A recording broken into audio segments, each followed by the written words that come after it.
قدر صدمہنی کا شکار ہیں۔ اطلاعات ہیں کہ آرمی چیف باہمی تجارت اور معاشی روابط پر بھی زور دے رہے ہیں۔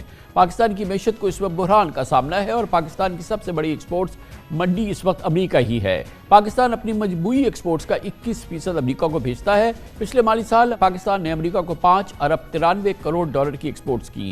اس مالی سال کے 4 ماہ میں امریکہ کو کی جانے والی ایکسپورٹس کا حجم 1.6 ارب ڈالر سے تجاوز کیا ہے۔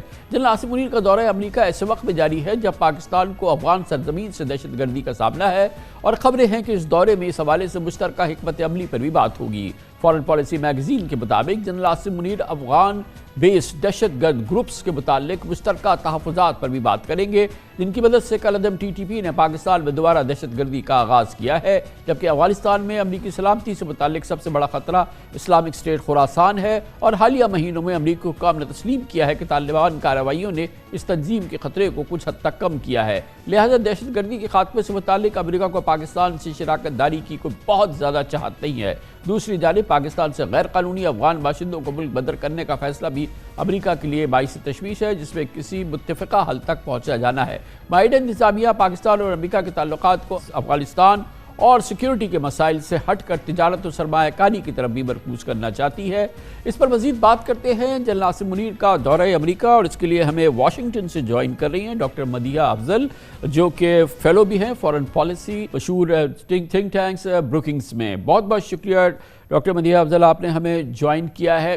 اب تک کی جو انگیجمنٹس ہیں جنرل عاصم منیر کی اور پرٹیکولرلی یہ جو وزٹ ہے ان کا، اس کا بنیادی فوکس آپ کے حوالے سے کیا ہے؟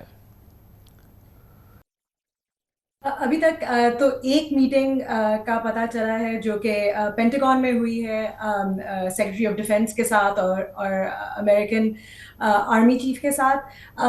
اس کا ریڈ آؤٹ بہت بریف تھا، تو زیادہ اسپیسیفکس نہیں ہے اس میٹنگ کے بارے میں، بٹ وہ سیکیورٹی، ریجنل سیکیورٹی اور کاؤنٹر ٹیررزم کے اوپر ہے۔ افغانستان ایک فوکس ہوگا، ٹی ٹی پی ایک فوکس ہوگا، لیکن جو میٹنگز ابھی رہتی ہیں وہ کافی انٹرسٹنگ ہیں۔ سیکرٹری آف اسٹیٹ کے ساتھ ایک میٹنگ ہے، national security advisor Jake Sullivan کے ساتھ رپورٹڈلی ایک میٹنگ ہے۔ اس میں کیا ڈسکس ہوتا ہے؟ اکنامک ریلیشن شپ ڈسکس ہوتی ہے، ٹریڈ انویسٹمنٹ ڈسکس ہوتی ہے۔ یہ اس لیے بھی امپورٹنٹ ہے بیکاز جنرل باجوہ جو کہ چیف آف آرمی اسٹاف تھے فار 6 ایئرز، ان کی کافی اسٹرانگ ریلیشن شپس تھیں پینٹاگون میں بھی، اسٹیٹ ڈپارٹمنٹ کے ساتھ بھی، secretary of state Trump administration میں بھی جو تھے ان کے ساتھ بھی۔ سو یہ جنرل عاصم منیر کے لیے ایک ریلیشن شپ بلڈنگ ٹائم پیریڈ بھی ہے، بیکاز لیکن ڈاکٹر مدیحہ یہ جو کہا جا رہا ہے، آپ نے دیکھا ہوگا کہ یہ بات بھی کی جا رہی ہے میڈیا کے اندر، فارن پالیسی نے بھی لکھی ہے کہ پاکستان اور امریکہ ری سیٹ کر رہے ہیں اپنے ریلیشن شپ، اسٹریٹجک جو ریلیشن شپ ہے اس کا ایک ری سیٹ ہے، ری بوٹ ہو رہا ہے یہ، تو اٹس کوائٹ سگنیفیکنٹ اگر اس لحاظ سے اوور آل اس کو دیکھیں تو۔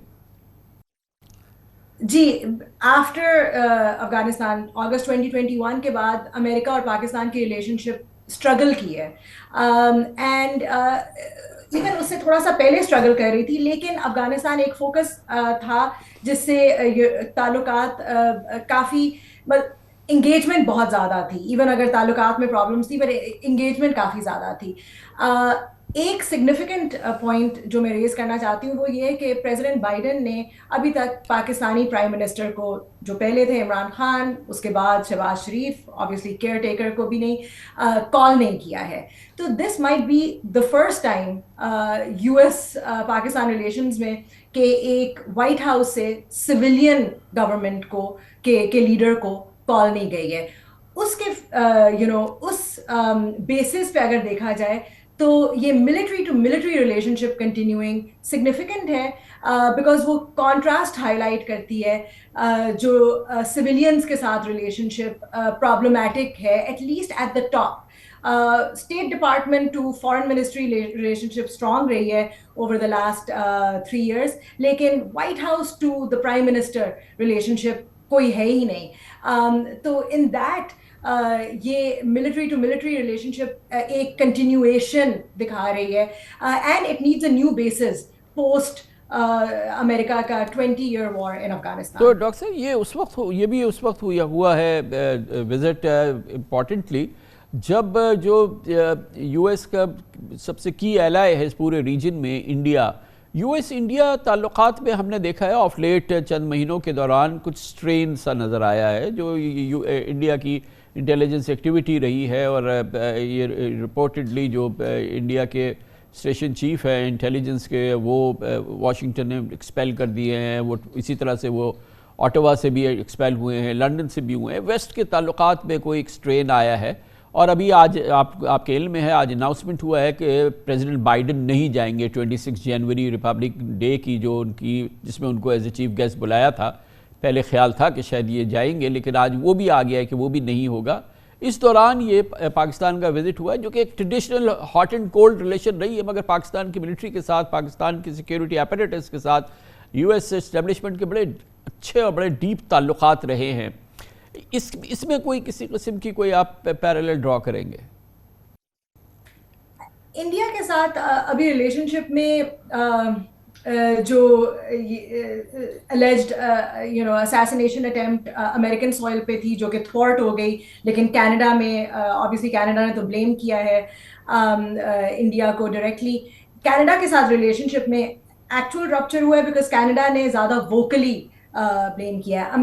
امریکا اور انڈیا کا ابھی بھی امریکا نے کاشیسلی یہ ایلیگیشنز پٹ فورتھ کی ہیں، اور انڈیا نے کاشیسلی ہی رسپونڈ کیا ہے، تو at least overtly on the surface ایک بریک نہیں ہوا۔ بٹ آئی ایم شیور کہ یو ایس گورنمنٹ سرکلز میں کویسچنز ڈیفینیٹلی ریز ہو رہے ہوں گے اس میں۔ آئی تھنک ابھی بھی دیکھنے والا ہے یہ کہ کس طرح یہ پلے آؤٹ کرتا ہے آن امریکہ اور انڈیا کی ریلیشن شپ، اس انٹیلیجنس ایکٹیویٹی کا افیکٹ۔ امریکہ بیکاز آف چائنا کا تھریٹ بہت امریکہ نے اپنا ایمفسس ڈالا ہے on the relationship with India. President Biden کی پرائم منسٹر مودی کے ساتھ ایک کافی اسٹرانگ ریلیشن شپ ہے۔ اٹ اپیئرز کہ prime minister Modi will win ایک reelection this year, at least لگ رہا ہے، ہی ریمینز ویری پاپولر۔ تو امریکہ وہ ریلیشن شپ اسٹرانگ ہی رکھنا چاہے گا، لیکن there might be some cracks for sort of beneath the surface. اس طرح سے امریکہ will want I think regardless of what happens with India, America does want Pakistan کے ساتھ military to military relationship to continue۔ وہ stable ہے، وہ strong ہے، hot and cold as you said civilians کے ساتھ رہی ہے، military to military strong ہے۔ It needs کوئی زیادہ bases post Afghanistan remains a basis, counter terrorism remains a basis, thinking about TTP Afghan Taliban, وہ سارا کچھ بیسز رہتا ہے، لیکن وہ اتنا اسٹرانگ بیسز نہیں ہے۔ there needs to be a stronger perhaps کیا سینٹر کرے گا اب اگر ہم کسی ریسیٹ کی بات کر رہے ہیں، سیکیورٹی ریلیشنز کے، ڈیفینس ریلیشن شپ کے، اسٹریٹجک ریلیشن شپ کی، تو اس کا اینکر کیا ہو سکتا ہے گیون اس وقت جو ریجنل سچویشن ہے؟ I mean اینکر ہی ڈھونڈنا I think کی ہے for ایک اینکر یہ ہے کہ امریکہ اپنے 20 years in افغانستان کے بعد امریکہ کی یہ تھا کہ افغانستان ایسی جگہ نہ بنے جہاں سے ویسٹ کو کوئی تھریٹ ہو، جہاں ویسٹرن سوئل پہ، افغانستان سوئل سے ویسٹرن سوئل پہ کوئی اٹیک ہو۔ وہ پریزیڈنٹ بائیڈن نے جب ودرال اناؤنس کی، اس میں بھی ایک کی فیکٹر تھا اور ایک کی ریٹرک کا پارٹ ہے امریکہ کا پچھلے 2 سال سے۔ آئی تھنک اس پہ ڈسکشن ہوگی، لیکن وہ ایک میرا خیال ہے کہ اسٹرانگ انف بیسز نہیں ہے۔ الٹیمیٹلی جو بیسز چاہیے امریکہ اور پاکستان کی ریلیشن شپ کو، وہ خالی ملٹری ٹو ملٹری سے نہیں ہو سکتا، اس میں سویلینز کے ساتھ ایک strong non security relationship, economic relationship پہ بھی بات کرنی ہوگی، اور اس کا at least may be seeds sow ہو سکیں اس ٹرپ پہ۔ بہت بہت شکریہ doctor Madiha Afzal, Washington D C سے ہمارے ساتھ ہیں، وہ فارن پالیسی کی فیلو ہیں بروکنگز انسٹیٹیوشن میں۔ کمرشل بریک، اس دوران نیوز ہیڈ لائن دیکھیں، اس کے بعد ہم اپنے پروگرام کے باقی حصے کے ساتھ واپس آئیں گے۔ اگرچہ سپریم کورٹ اور چیف جسٹس آف پاکستان جناب جسٹس قاضی فائز عیسیٰ کے احکامات 8 فروری کو الیکشن کے انعقاد کے ضامن ہیں، لیکن نہ جانے کیوں الیکشن التوا کے خدشات حقیقت میں بدلتے دکھ رہے ہیں۔ نہ جانے کیوں لگ رہا ہے کہ خود بخود الیکشن التوا کا ماحول بن رہا ہے۔ کل لاہور ہائی کورٹ نے پی ٹی آئی کی درخواستوں پر الیکشن کمیشن کو انتظامی ذمہ داری بیوروکریسی کو سونپنے سے روک دیا۔ انتخابی شیڈول جاری ہونے سے صرف چند روز پہلے الیکشن سے متعلق اس انتہائی اہم فیصلے کا بہت بڑا اثر ہوا ہے اور یہ غیر معمولی ڈیولپمنٹ ہے۔ اس سے زیادہ معنی خیز پیش رفت یہ ہے کہ لاہور ہائی کورٹ نے صرف پنجاب کی حدود میں بیوروکریسی کی ایگزیکٹو افسران کی ڈی آر او کی تعیناتی کے نوٹیفیکیشن معطل کیا تھا، مگر الیکشن کمیشن نے چاروں صوبوں میں انتخابات کی تیاریاں اور ڈی آر اوز کے اور آر اوز کی الیکشن ٹریننگ کو بھی روک دیا۔ تھوڑی دیر قبل یہ خبر بھی سامنے آئی ہے کہ الیکشن کمیشن نے لاہور ہائی کورٹ کے فیصلے پر کل سپریم کورٹ سے رجوع کرنے کا فیصلہ کیا ہے۔ اطلاعات کے مطابق کل سیکرٹری الیکشن کمیشن کی رجسٹرار سپریم کورٹ سے ملاقات کا امکان ہے، جس میں لاہور ہائی کورٹ کے فیصلے کے بعد کی صورتحال سپریم کورٹ کے سامنے رکھی جائے گی، کیونکہ سپریم کورٹ نے 8 فروری کو الیکشن کرانے سے متعلق اپنے فیصلے میں کسی بھی رکاوٹ پر الیکشن کمیشن کو آگاہ کرنے کی ہدایت کی تھی۔ خوشگوار حیرت کی بات یہ ہے کہ کل رات 11:30 بجے لاہور ہائی کورٹ کے آنے والے اس فیصلے پر آج صبح سے ہی عمل درآمد شروع ہو گیا۔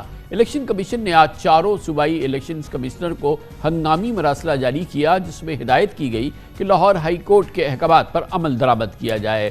لاہور ہائی کورٹ کے جسٹس علی باقر نجفی نے 5 صفحات پر مشتمل تحریری فیصلے میں بظاہر پی ٹی آئی کو انتخابی عمل سے باہر رکھنے پر بھی بڑے سنجیدہ سوالات اٹھائے۔ الیکشن کمیشن کے وکیل نے کہا کہ ہم نے عدلیہ کو خطوط لکھے، مگر کیسز کے باعث انہوں نے جوڈیشل افسران دینے سے انکار کر دیا۔ جسٹس علی باقر نجفی نے سوال کیا کہ ملک کی ایک بڑی سیاسی جماعت کے لیڈر کو جیل میں بند کر کے کیا شفاف الیکشن ہو سکتا؟ پنجاب میں عام انتخابات کے لیے بیوروکریسی سے ریٹرننگ افسران لینے کے خلاف دائر درخواست پر کل لاہور ہائی کورٹ میں پی ٹی آئی کے وکیل ابو ذر سلمان خان نیازی نے دلائل دیے کہ لاہور کے D R O deputy commissioner Lahore ہیں، جنہوں نے پی ٹی آئی کے کئی رہنماؤں کی نظر بندی کے احکامات جاری کیے ہیں۔ نگراں حکومت کے تعینات کردہ افسران شفاف الیکشن نہیں کروا سکتے۔ اس پر جسٹس علی باقر نجفی نے الیکشن کمیشن کے وکیل سے سوال کیا تھا کہ ملک کی ایک بڑی سیاسی جماعت کے لیڈر کو جیل میں بند کر کے کیا شفاف الیکشن کروایا جا سکتا ہے؟ تحریری فیصلے میں جسٹس علی باقر نجفی نے لکھا کہ بظاہر ایسا لگ رہا ہے کہ درخواست گزار کی جماعت کو لیول پلینگ فیلڈ دستیاب نہیں ہے۔ فیصلے میں عدالت نے قرار دیا کہ یہ بات سب کے سامنے آیا ہے اور غیر جانبدار حلقے بھی اس بات کی تصدیق کر رہے ہیں کہ ایک جماعت کی ٹاپ لیڈرشپ یا تو جیلوں میں ہے یا انڈر گراؤنڈ چلی گئی ہے۔ اس جماعت کا پوری طرح الیکشن میں حصہ لینا ایک سوالیہ نشان ہے۔ جسٹس علی باقر نجفی نے تحریری فیصلے میں کہا کہ بظاہر درخواست گزار کی یہ منطق درست ہے کہ الیکشن کمیشن نے ان انتظامی افسران کو ڈسٹرکٹ ریٹرننگ اور اسسٹنٹ ریٹرننگ افسران تعینات کیا جو اس وقت بھی ملک بھر میں انتظامی معاملات سنبھالے ہوئے ہیں۔ عدالت نے قرار دیا کہ درخواست گزار کی جماعت کو اس انتظامیہ پر پہلے ہی بھروسہ نہیں ہے۔ جسٹس علی باقر نجفی نے تحریری فیصلے میں لکھا کہ انتخابات کے انعقاد پر غریب عوام کے اربوں روپے خرچ ہوتے ہیں۔ اگر سیاسی جماعتیں ایسے عمل کو تسلیم ہی نہ کریں تو یہ وقت اور پیسے کا ضیاع ہوگا۔ جسٹس علی باقر نجفی نے تحریری فیصلے میں لکھا کہ الیکشن کمیشن کی ذمہ داری ہے کہ تمام سیاسی جماعتوں کو ایک ہی طرح کے مواقع فراہم کرے۔ عدالت نے عام انتخابات سرکاری افسران سے کروانے کا نوٹیفیکیشن معطل کر کے فائل چیف جسٹس کو ارسال کر دی اور لارجر بینچ تشکیل دینے کی سفارش کر دی۔ فیصلے میں کہا گیا ہے کہ اس کیس کے حتمی حکم نامے تک الیکشن کمیشن کی جانب سے بیوروکریسی کے انتظامی افسران کو ڈی آر اوز اور آر اوز لگائے جانے کے تمام نوٹیفیکیشن معطل رہیں گے۔ اب تک لگ رہا تھا مسلم لیگ نون، peoples party, J U I, M Q M, BAP party election کے موخر کیے جانے کا بیانیہ ترتیب دے رہے ہیں، لیکن تحریک انصاف کی درخواست پر لاہور ہائی کورٹ کا فیصلہ آنے کے بعد لگتا ہے کہ پی ٹی آئی نے بھی الیکشن کے التوا میں اپنا حصہ ڈال دیا ہے۔ گویا پی ٹی آئی بھی 8 فروری کو الیکشن نہیں چاہتی۔ تاہم پی ٹی آئی کے چیئرمین بیرسٹر گوہر علی خان کا کہنا ہے کہ وہ الیکشن میں تاخیر نہیں بلکہ شفافیت کے متمنی ہیں۔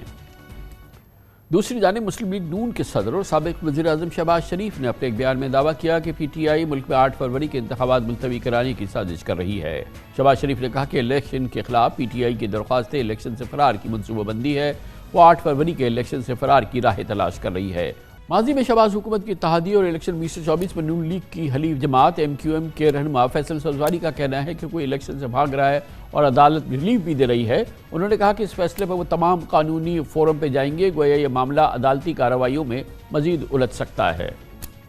الیکشن کمیشن میں پی ٹی آئی کے انٹر پارٹی الیکشن سے متعلق کیس کی سماعت کے دوران پی ٹی آئی کے وکیل علی ظفر نے مطالبہ کیا کہ الیکشن کمیشن جلد از جلد انتخابی شیڈول جاری کرے اور فری اینڈ فیئر انتخابات کرائے۔ اس پر چیف الیکشن کمیشنر سکندر سلطان راجہ نے کہا کہ اب تو آپ نے ہمارے ریٹرننگ آفیسرز بھی معطل کرا دیے ہیں، ہم تو سمجھ رہے تھے کہ آپ کے مخالفین نے ہمارے افسران معطل کرائے ہیں۔ اس پر علی ظفر نے کہا کہ میں بھی یہ سمجھتا تھا۔ اس موضوع پہ بات کرتے ہیں. بہت اہم ڈیولپمنٹ ہے جس کے براہ راست اثرات ہو سکتے ہیں الیکشن کے انعقاد پہ. 8 فروری کو الیکشن کے انعقاد پر. اس کے لیے ہم نے ایک بار پھر دعوت دی ہے جناب احمد بلال محبوب کو, ایگزیکٹو ڈائریکٹر پلڈال. بہت بہت شکریہ احمد بلال صاحب. ایک تو ویسے ہی تمام سیاسی جماعتیں یک زبان ہو کے اس بات کا بار بار اظہار کر رہی ہیں کہ اگر التوا ہو جاتا ہے تو ان کے لیے کوئی مسئلہ نہیں ہے. دوسری جانب آج یہ عدالتی حکم آ گیا جس کے بعد گو کہ وہ پنجاب کے لیے تھا, لیکن اس کے پس منظر میں آج الیکشن کمیشن نے پورے پاکستان میں اپنے ریٹرننگ آفیسرز اور پریزائڈنگ آفیسرز کی جو ٹریننگ وغیرہ ہو رہی تھی اس کو روک دیا.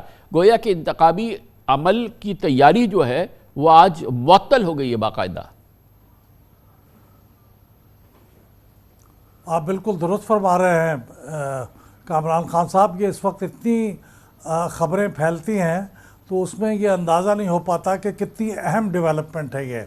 لیکن حقیقت یہ ہے کہ یہ اس پہ میرا خیال تو یہ ہے کہ سپریم کورٹ کو فوری نوٹس لینا چاہیے, کیونکہ اس سے تو انتخاب کا پورا شیڈیول متاثر ہو جائے گا.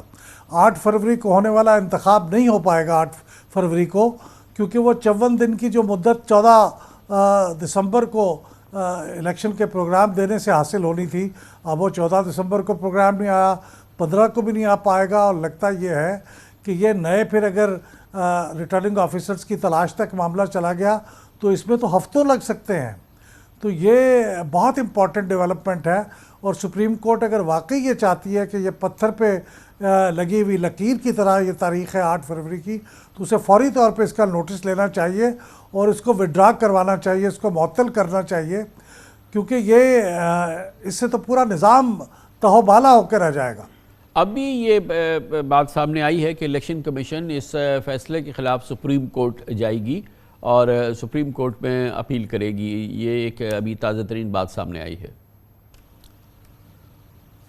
بالکل سپریم کورٹ الیکشن کمیشن کو یہی کرنا چاہیے تھا, اور الیکشن کمیشن کے یہ فرائض میں شامل ہے, کیونکہ یہ 8 فروری کے شیڈیول کو متاثر کر سکتی ہے چیز. اس کی ذمہ داری پھر الیکشن کمیشن پہ آتی اگر وہ یہ کارروائی نہ کرتے.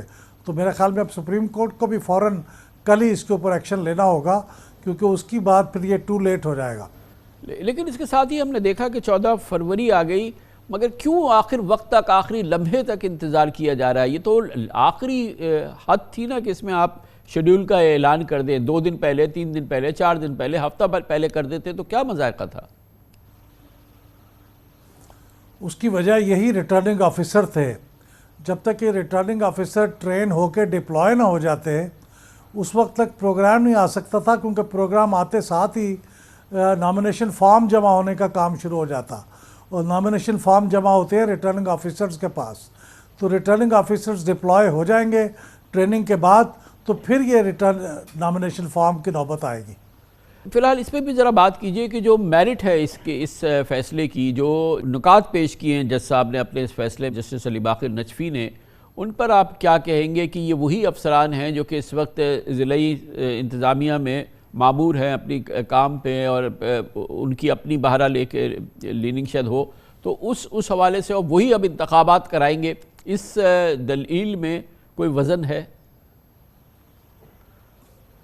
بالکل کوئی وزن نہیں. میں حیران ہوں کہ ہمارے معزز جج صاحبان دنیا کے حالات و واقعات سے کس قدر یا تو بے خبر ہیں یا اس کو اوائڈ کرتے ہیں. مثلا بنگلہ دیش میں, ہندوستان میں کون لوگ الیکشن کراتے ہیں؟ وہ ایڈمنسٹریشن کے لوگ کراتے ہیں, اسسٹنٹ کمشنر, ڈپٹی کمشنر اور اس قسم کے دوسرے لوگ. تو کیا وہاں پہ یہ لوگ وہی ایڈمنسٹریشن کا کام نہیں کرتے؟ اور جوڈیشری کے جو لوگ ہوتے ہیں کیا انہوں نے کسی کے خلاف فیصلے نہیں دیے ہوتے؟ جیسے ابھی پی ٹی آئی بہت اعتراض کر رہی ہے کہ اسلام آباد ہائی کورٹ کے چیف جسٹس صاحب جو ہیں ان کے اوپر انہیں کوئی اعتماد نہیں ہے. تو اسی طرح ڈسٹرکٹ جوڈیشری کے بھی کئی لوگوں پہ ایسے فیصلے انہوں نے کیے ہوں گے کہ ان کو اعتماد نہیں ہوگا. تو پھر جوڈیشری کے لوگ بھی نہ آئیں تو کیا فرشتوں کو بلایا جائے گا یہاں پہ ریٹرننگ آفیسر کے لیے؟ میرے خیال میں یہ انتظامیہ کے لوگوں پہ ہی انحصار کرنا پڑے گا.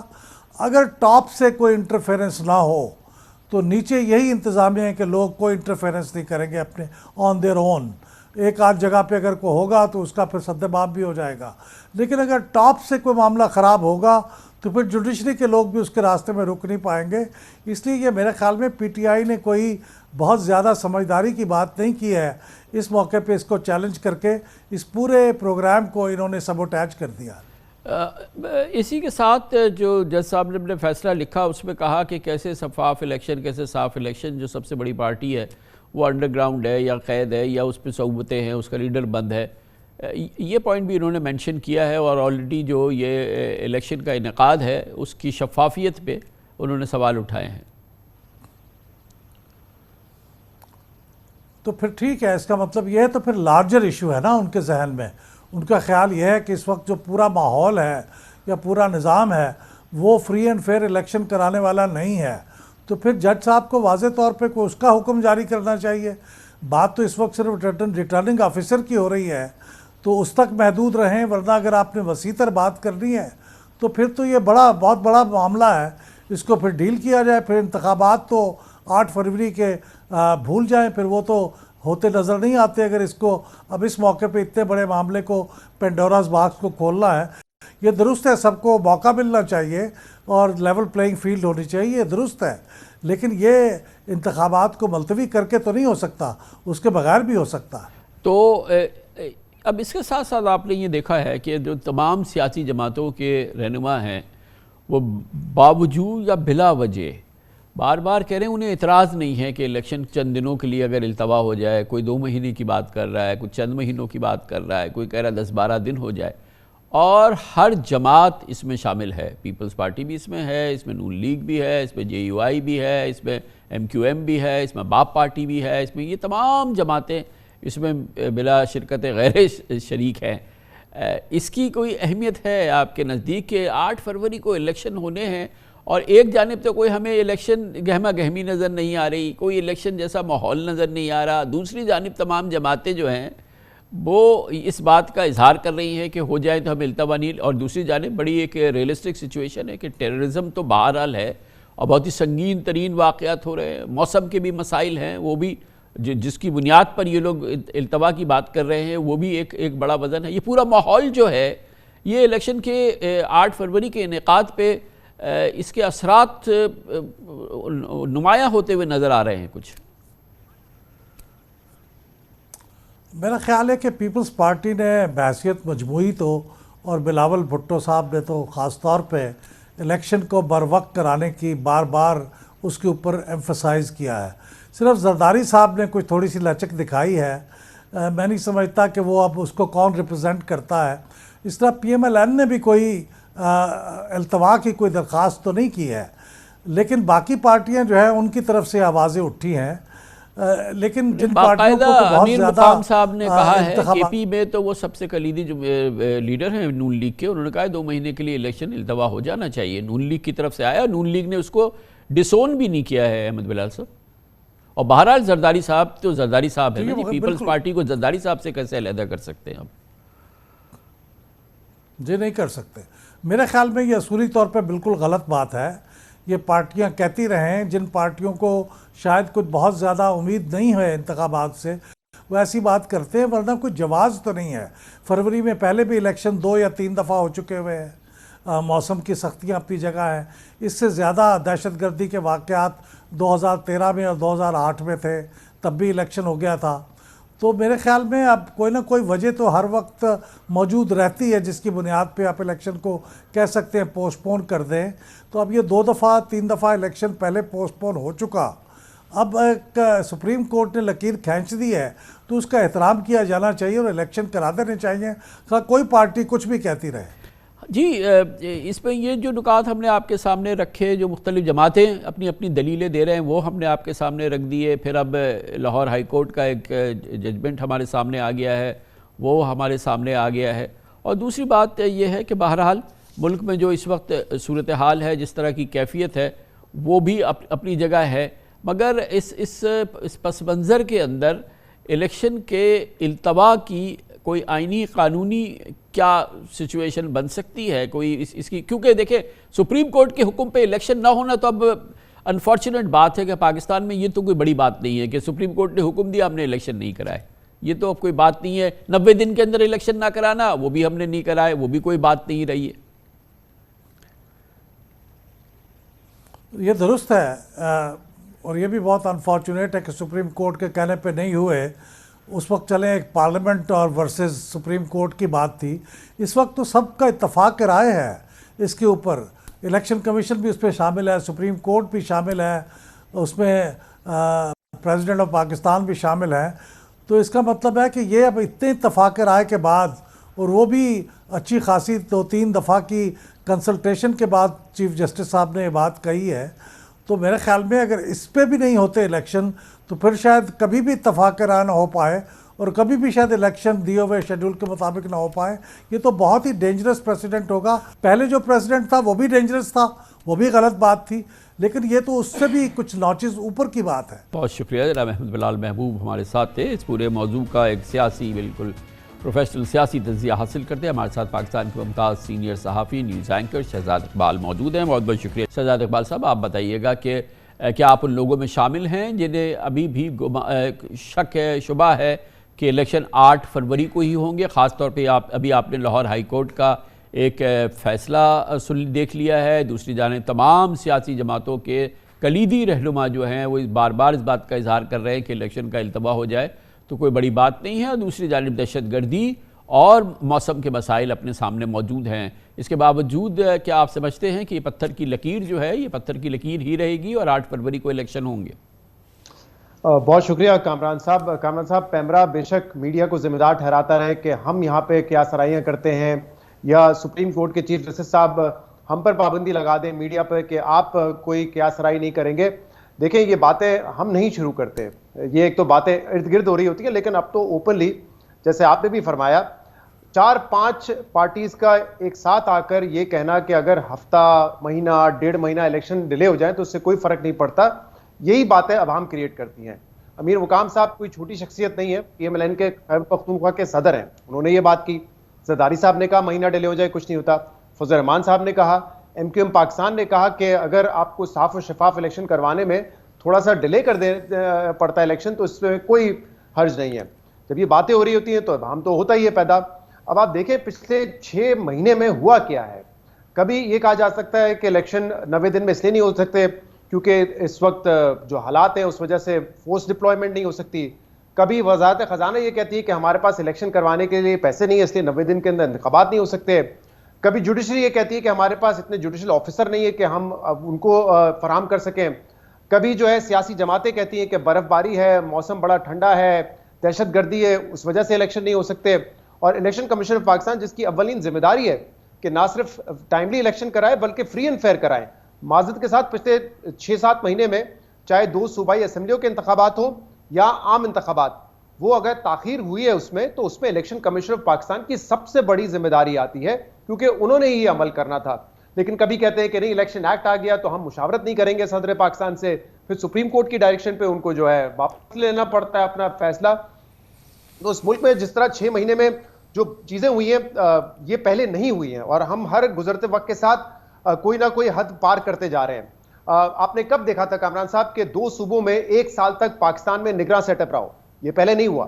ہم نے یہ نہیں دیکھا کہ عام انتخابات جو ہے جب تمام صوبائی اسمبلیاں تحلیل ہو گئی پھر بھی نہیں ہوئے, پھر ایک نیا مسئلہ آ گیا اور وہ بھی بالکل جاتے جاتے. یہ طے تھا کہ الیکشن وقت پہ ہو جائیں گے, لیکن پتہ چلا کہ جو CCI کے اجلاس میں آپ مردم شماری کو ووٹ کرنے جا رہے ہیں, نوٹیفائی کرنے جا رہے ہیں, وہ تو پہلے خود جو حکمران جماعتیں وہ کہہ چکی تھی کہ ممکن نہیں ہے, لیکن آخری وقت پہ ہم نے دیکھا کہ وہ بھی ہو گیا. تو اب عوام تو ہے, چاہے چیف جسٹس صاحب یہ کہہ چکے ہوں کہ یہ پتھر کی لکیر ہے, اب یہ تو دیکھتے ہیں کہ سپریم کورٹ اپنا فیصلہ منا کر یہ ثابت کرے گا کہ یہ پتھر پہ لکیر تھی یا یہ ایک ریت پہ لکیر ثابت ہوگی جیسے کہ 2 صوبائی اسمبلیوں کے وقت ہوئی تھی. تو ایک جو ہم ماحول دیکھ رہے ہیں, ایک آندھی چل رہی ہے الیکشن التوا کی, اس میں ابھی ہم نے کسی نے ذکر نہیں کیا کہ پاکستان کے عوام کتنا چاہتے ہیں کہ 8 فروری کو الیکشن ہو جائے, اور پھر پاکستان کی اس وقت معاشی صورتحال جو ہے اس کا کتنا تقاضا ہے, اور پھر جو پاکستان کی بزنس کمیونٹی ہے, جو ہماری انویسٹر کمیونٹی ہے, جو ہماری ٹریڈنگ کمیونٹی ہے, وہ کتنا انٹرسٹڈ ہے کہ فوری طور پہ الیکشن ہو جائے. یعنی پبلک پرسیپشن کتنا ہے. اور پھر ایک اور چیز کا جس کا آپ نے ذکر نہیں کیا لیکن آج لاہور ہائی کورٹ کے ججمنٹ میں ذکر ہے کہ سب سے بڑی پارٹی اور مقبول ترین رہنما جیل میں ہو, ان کی پوری پارٹی انڈر گراؤنڈ ہو, تو اس الیکشن کی شفافیت کہاں رہ جائے گی. تو یہ بھی تو ایک سائڈ کے سپلیمنٹری شاید بڑے مگر کلیدی آرگومنٹ, اور ان میں بھی بڑا وزن ہے.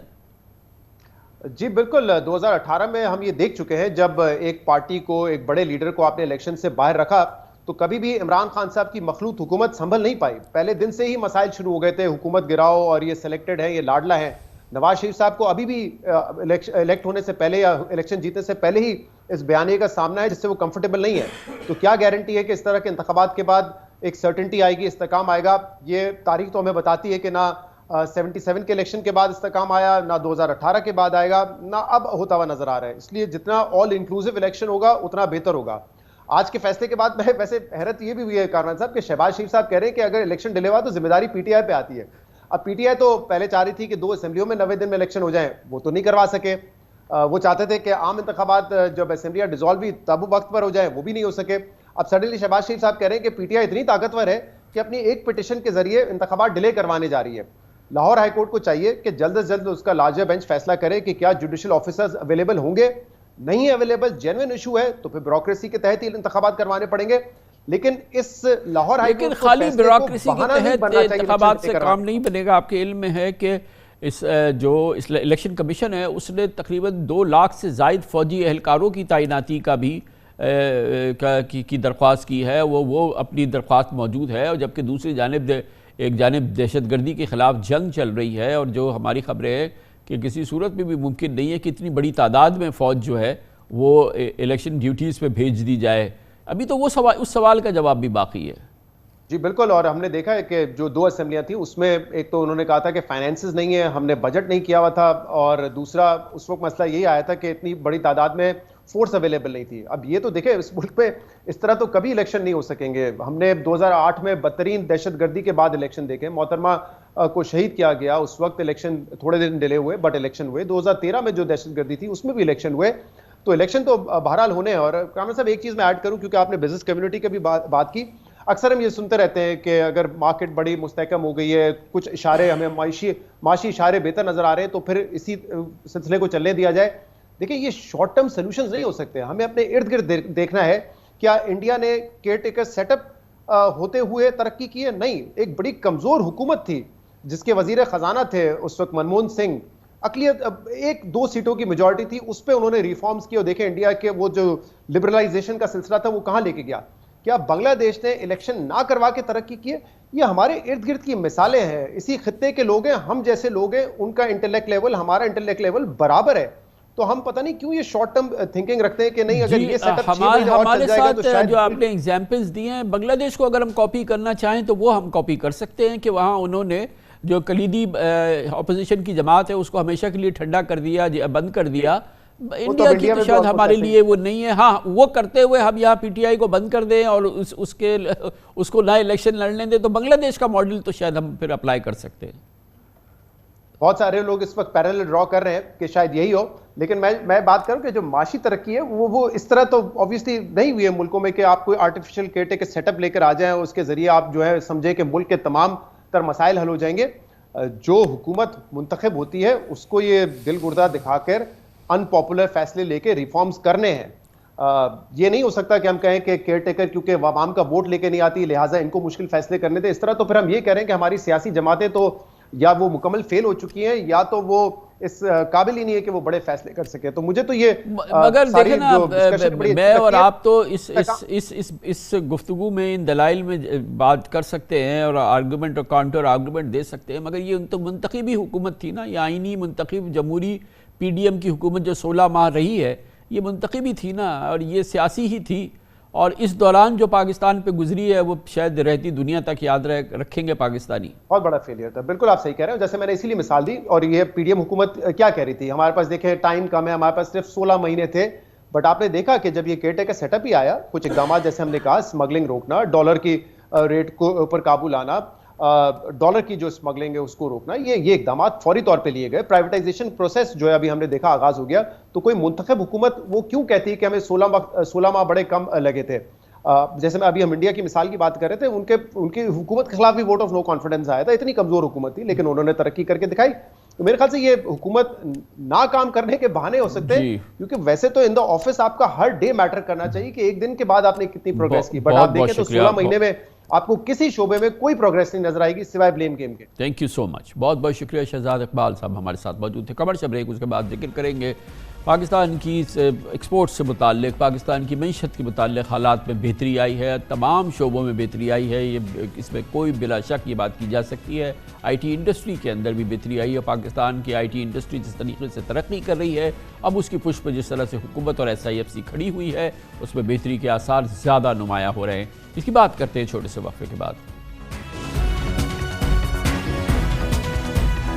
نگران وفاقی حکومت میں معاشی ترقی کے حوالے سے جو مختلف اقدامات کیے جا رہے ہیں، اس میں خصوصی فوکس رہا ہے آئی ٹی انڈسٹریز کے حوالے سے، اور مسلسل اس سلسلے میں آئی ٹی انڈسٹری کی ہمت افزائی کے مختلف اقدامات کیے جا رہے ہیں کہ کم از کم کوششیں جاری ہیں۔ کل نگران وفاقی کابینہ نے آئی ٹی اور ٹیلی کام سیکٹر میں بہتری کے لیے 3 اہم فیصلے کیے۔ نیشنل اسپیس پروگرام میں سرمایہ کاری اور سستی انٹرنیٹ سروسز کے لیے پہلی قومی خلائی پالیسی منظور کی، جس کے تحت پاکستان میں بھی communication services, internet data services satellite کے ذریعے فراہم کی جائیں گی۔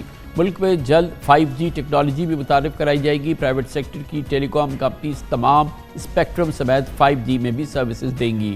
ایک اور اہم پیش رفت یہ ہوئی ہے کہ سائبر کرائمز کی روک تھام پر اور تفتیش کے لیے کیسز چلانے کے لیے ایک سائبر کرائم انویسٹیگیشن ایجنسی کی بھی تشکیل کی جا رہی ہے، جو FIA کے شعبہ سائبر کرائم کی جگہ کام کرے گی۔ نگران وفاقی کابینہ نے کل ایک خصوصی ٹیلی کام ٹریبونل کے قیام کی بھی منظوری دی، تاکہ ٹیلی کام سیکٹر میں مقدمات اور تنازعات کا بغیر کسی تاخیر کے فیصلہ کیا جا سکے۔ اس ٹریبونل میں IT ماہرین کو تقرر کیا جائے گا، جبکہ IT اور ٹیلی کام سیکٹر میں ان اقدامات سمیت مزید کئی اہم فیصلے وقت کی ضرورت ہے۔ حوصلہ افزا بات یہ ہے کہ army chief general Asim Munir کے ذہن کی اختراع SIFC کے تحت IT ایکسپورٹس میں اضافے اور بیرونی سرمایہ کاری لانے کے مسلسل اقدامات جاری ہیں، جن پر اس شعبے کے ماہرین بھی بہترین اصلاحات کنسیڈر کر رہے ہیں اور مزید بہتری کی گنجائش بہرحال موجود ہے۔ شعبہ الیکٹرانک پلیٹ فارم اور انٹرنیٹ کے زمانے میں information technology, soft where exports, e commerce اور ڈیجیٹل سروسز کا شعبہ دنیا بھر کے GDP کا 50% اور مینوفیکچرنگ کے مقابلے میں زیادہ افراد کو ملازمتیں فراہم کرتا ہے۔ پاکستان میں IT کا شعبہ ضرب مبادلہ کمانے والے 5 بڑے شعبوں میں شامل ہو چکا ہے۔ پچھلے مالی سال پاکستان کی 27 ارب 74 کروڑ ڈالر کی مجموعی ایکسپورٹس میں 2 ارب 60 کروڑ ڈالر یعنی تقریباً 10% حصہ IT کا تھا، لیکن اس شعبے میں جتنی صلاحیت موجود ہے اس کا 1/4 بھی ابھی ہم نے استعمال نہیں کیا ہے۔ IT سیکٹر کا شکوہ رہا ہے کہ اسٹیٹ بینک، FBI، بیوروکریسی مسلسل روڑے اٹکا رہی ہے۔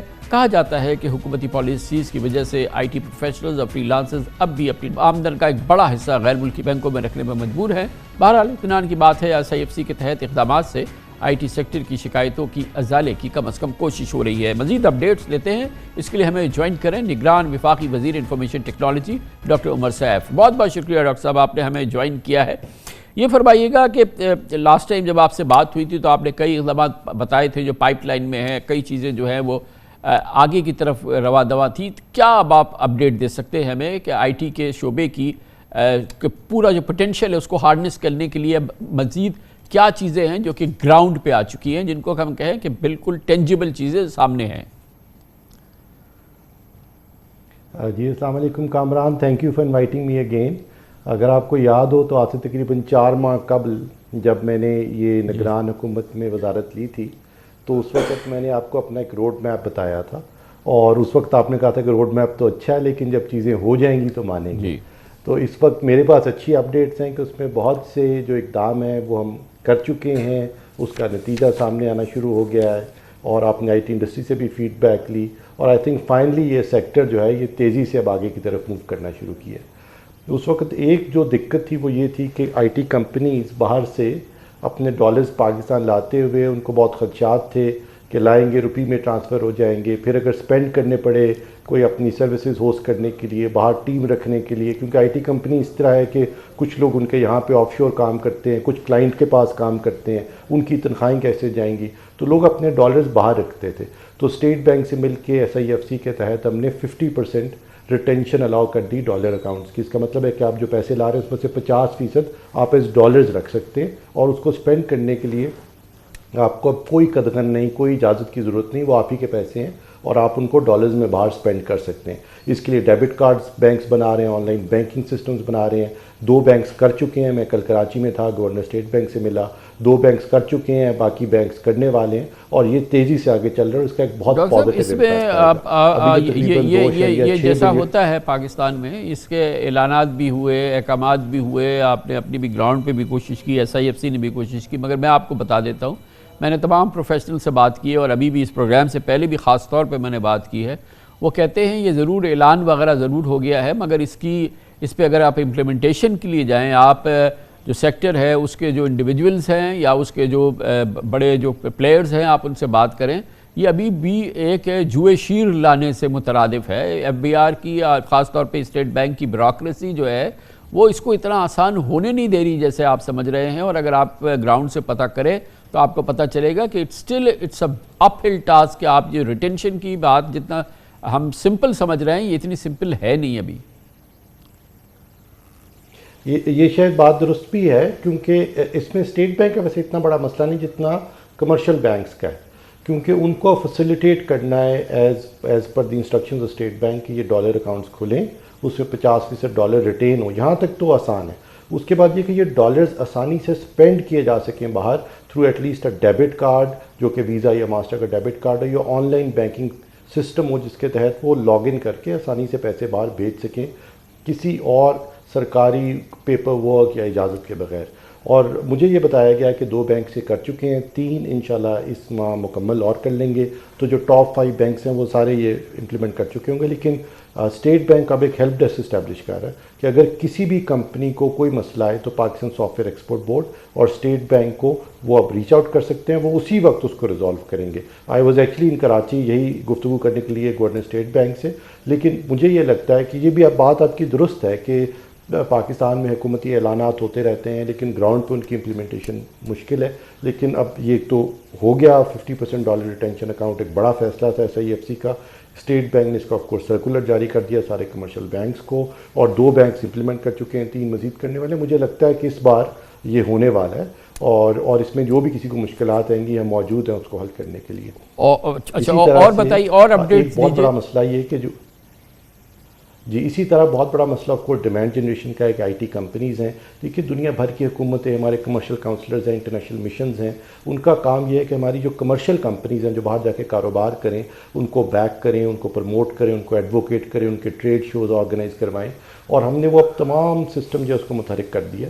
میں ابھی تک قطر جا چکا ہوں، سعودی عرب جا چکا ہوں، دبئی میں جائیٹیکس گئے ہیں، ہم یہاں سے کمپنی ساتھ لے کے گئے ہیں، 30 کمپنیز ہر دفعہ وہاں جا کے انہوں نے بہت سارے کانٹریکٹ سائن کیے ہیں، بہت سارے ان کو نئے بزنس وہاں سے ملا ہے، اور اس کی بھی بہت ایک بڑا والیوم ہے۔ اگر آپ IT انڈسٹری سے بات کریں تو آپ کو نظر آئے گا کہ بالکل ایک ڈفرینٹ اپ انرجی کے ساتھ ہمارے ٹریڈ مشنز انگیجڈ ہیں، ہمارے ایمبیسڈرز انگیجڈ ہیں، اور وہ IT انڈسٹری کو پروموٹ کر رہے ہیں، ان کو خود سے بیک کر رہے ہیں، انویسٹر سے ملا رہے ہیں، وہاں کلائنٹ سے ملوا رہے ہیں، گورنمنٹس کی میٹنگ کروا رہے ہیں۔ تو ان کی جو ڈیمانڈ جنریشن ہے کہ ان کو مزید کاروبار میسر ہو، اس پہ بھی تیزی سے کام جاری ہے۔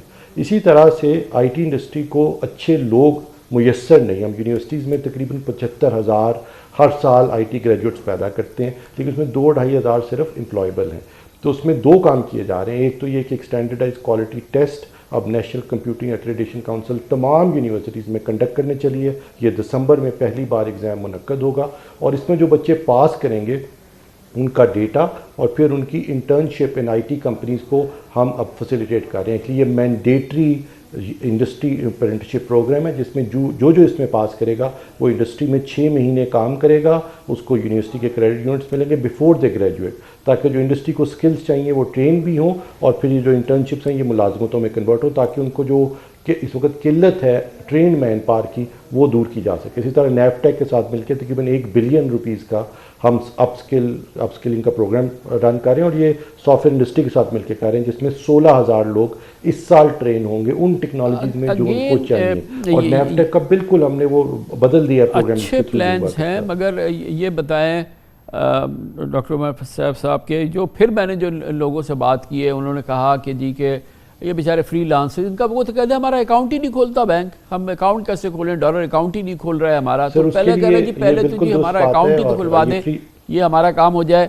پھر یہ جو FBR کے نوٹسز آتے ہیں، جس طرح سے ان کو ایک ریگولر ایکسپورٹر کے طور پہ ریاست ڈیل کرتی ہے، وہ کہتے ہیں ہمارا مقابلہ نہیں ہے ٹیکسٹائل والوں کے ساتھ، ہمارا مقابلہ نہیں ہے رائس والوں کے ساتھ، ہمارا مقابلہ نہیں ہے سپورٹس گڈ کے ساتھ، ہم تو کوئی امپورٹ کرتے نہیں ہیں، ہم کوئی آپ کے ایکسچیکر پہ یا آپ کے ریزروز پہ کوئی پریشر تو نہیں ڈالتے، ہم کوئی امپورٹ تو نہیں کرتے، ہم تو یہاں سے ایکسپورٹ کر رہے ہیں، ہمیں تو ہر طرح کی سہولت دی جائے۔ اچھا ٹیکسٹائل کو مختلف سبسڈیز ملتی ہے یا ریبیٹ مل جاتے ہیں یا مختلف طریقے سے ریفنڈز مل جاتے ہیں، ان کو تو کچھ بھی نہیں ہے، کوئی انسینٹیو نہیں ہے اس کو کہ یہ اگر ہمیں کرنا چاہیں، مگر ہم یہ تصور کرتے ہیں کہ ہماری ڈیجیٹل پینیٹریشن ہو، ہماری آئی ٹی اسپریڈ کرے، ہمارے بچے کھیلے، مگر ٹیلی فون کی جو ہے وہ ایک لگژری ہے، اس پہ ایک میسو ڈیوٹیز اور ٹیکسز ہم نے لگائے ہوئے ہیں کہ اگر آپ ٹیلی فون لینا چاہیں، ایک لیپ ٹاپ جو ہے اس پر ہم نے پراپر ڈیوٹیز لگائی ہوئی ہے، پراپر وہ لگائی ہوئی ہیں، پھر ہم اس بات کے بھی خواہاں ہیں کہ اور دعویٰ کرتے ہیں کہ ہم آئی ٹی پینیٹریشن بھی چاہتے ہیں۔ یہ پالیسیز جو ہیں